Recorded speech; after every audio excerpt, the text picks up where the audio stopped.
In this video, I will show you the 15 commonly used shortcut keys. Control Shift N for new incognito, for example, food meals. Control C for copy. Control V paste. Control A select all. Control B bold. Control J justify. Okay, Control U underline.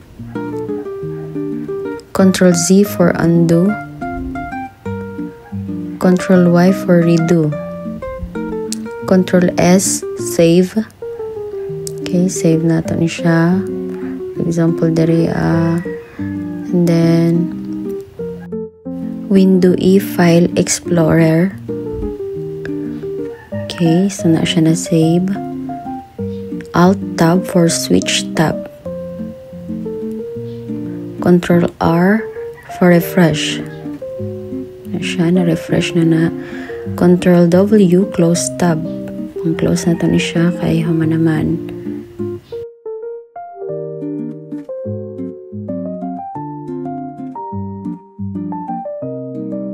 Then ang last is Control D for close window.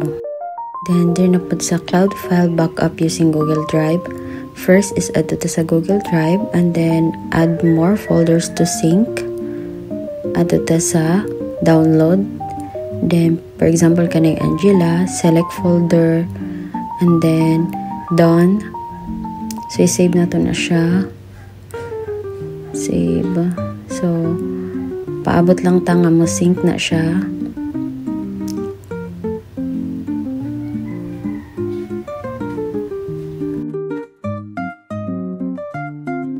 So, naman ato din ta sa Google. Hanapon na to ang Google Apps, then Drive. Since dili man yung akong account, akong i-switch ang ako. Dapat in yung good kaugalingon account kay mag file backup man mo. Siya.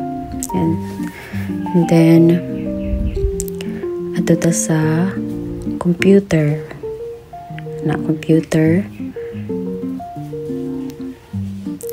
My laptop.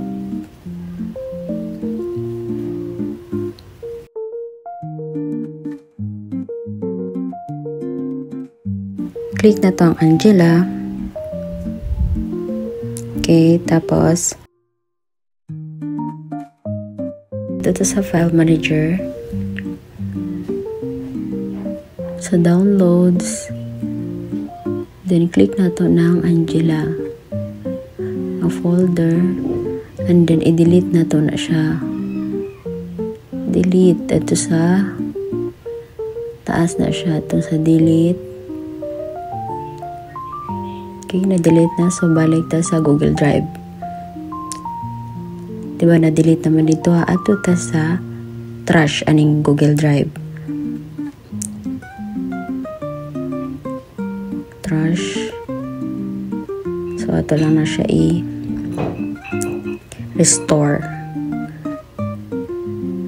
Kung ma-restore na, ato din ta sa computers, sa my laptop. Then, click na to na siya. So, na naman, ato ta sa file manager. Kana, for example, ato na siya i-copy sa Angela nga folder.